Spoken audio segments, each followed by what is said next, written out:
তাবিজের কথা বলে নারীকে ধর্ষণ চেষ্টা, জামায়াত নেতা গ্রেপ্তার।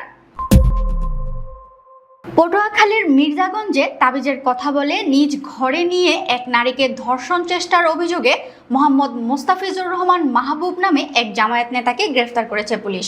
শুক্রবার সকালে উপজেলার মাধবখালী ইউনিয়নের উত্তর চৈতা গ্রাম থেকে তাকে আটক করা হয়। গ্রেপ্তার মোহাম্মদ মোস্তাফিজুর রহমান মাহবুব মাধবখালী ইউনিয়নের ৪ নম্বর ওয়ার্ড জামায়াতের সভাপতি ও উত্তর চৈতা গ্রামের মৃত জয়নাল মৌলভীর ছেলে। বাড়ির পাশে তার একটি ফার্মেসির দোকান রয়েছে, পেশায় একজন পল্লী চিকিৎসক।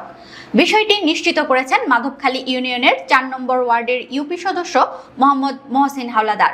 ভুক্তভোগী নারীর অভিযোগ সূত্রে জানা গেছে, জামায়াত নেতা মোস্তাফিজুর রহমান তার ভাইয়ের ছেলেকে তাবিজ দেওয়ার কথা বলে গত বৃহস্পতিবার সন্ধ্যার পরে ঘরে ডেকে আনেন। এই সময় জোরপূর্বক তাকে ধর্ষণের চেষ্টা করেন। পুলিশ ও স্থানীয় সূত্রে জানা গেছে, নারীর স্বামী ও ৯ বছরের একটি ছেলে সন্তান রয়েছে। ১ বছর আগে স্বামীর সঙ্গে সম্পর্কের অবনতি হয়। এক পর্যায়ে জামায়াত নেতা ও পল্লী চিকিৎসক মোস্তাফিজুর রহমানের সঙ্গে পরিচয়। পারিবারিক বিভিন্ন সমস্যার কারণে ওই নারী প্রায়ই মোস্তাফিজুর রহমানের কাছে তাবিজ নিতে আসতেন। বৃহস্পতিবার সকালে জামায়াত নেতা তার স্ত্রী ও সন্তানদের শ্বশুরবাড়িতে বেড়াতে পাঠিয়ে দেন। এরপর সন্ধ্যার দিকে ওই নারীকে নিজের বাড়িতে নিয়ে আসেন। প্রায় ঘন্টা দুয়েক তারা ঘরের ভেতরে অবস্থান করেন। এক পর্যায়ে ওই ঘর থেকে নারীর চিৎকার শুনতে পেয়ে জড়ো হন আশেপাশের লোকজন। পরে তারা পুলিশকে খবর দেন। ঘটনাস্থল থেকে মোহাম্মদ মোস্তাফিজুর রহমান মাহবুবকে আটক করে পুলিশ। পরে এই ঘটনায় থানায় মামলা করেন ভুক্তভোগী নারী। উপজেলা জামায়াতে ইসলামের আমির মাওলানা সিরাজুল ইসলাম জানান, বিষয়টি আমাকে এখনো কেউ জানাননি, তবে অভিযোগ পেলে তার বিরুদ্ধে সাংগঠনিক ব্যবস্থা নেওয়া হবে। মির্জাগঞ্জ থানার ওসি মোহাম্মদ তৌহিদুজ্জামান জানান, এ বিষয়ে নারীবাদী হয়ে থানায় একটি ধর্ষণ চেষ্টার মামলা দায়ের করেছেন। আসামি মোস্তাফিজুর রহমান মাহবুবকে গ্রেফতার করা হয়েছে।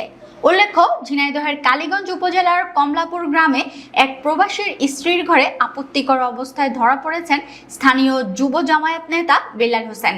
তিনি সুন্দরপুর দুর্গাপুর ইউনিয়ন যুব জামায়াতের সভাপতি। স্থানীয়দের অভিযোগ, দীর্ঘদিন ধরে ওই নারীর সঙ্গে বিল্লাল হোসেনের পরকীয়া সম্পর্ক ছিল।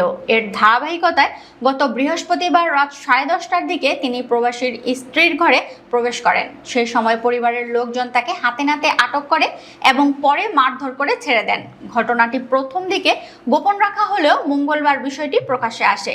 পরিবারের এক সদস্য নাম প্রকাশ না করার শর্তে জানান, সেদিন রাতে আমরা তাকে ঘরের ভেতরে পাই এবং আটক করি। এ বিষয়ে বিল্লাল হোসেন অভিযোগ অস্বীকার করে দাবি করেন, আমার বিরুদ্ধে ষড়যন্ত্র করে অপপ্রচার চালানো হচ্ছে। কালীগঞ্জ উপজেলা যুব জামায়াতের সভাপতি আব্দুল হামিদ বলেন, ঘটনার বিষয়ে আমার কিছু জানা নেই, তবে এ ধরনের ঘটনা সত্য হলে তার বিরুদ্ধে সাংগঠনিক ব্যবস্থা নেওয়া হবে। কালীগঞ্জ থানার ভারপ্রাপ্ত কর্মকর্তা শফিকুল ইসলাম জানান, ঘটনাটি তিনি লোকমুখে শুনেছেন, তবে এই বিষয়ে লিখিত অভিযোগ পেলে তদন্ত সাপেক্ষে আইনগত ব্যবস্থা গ্রহণ করা হবে।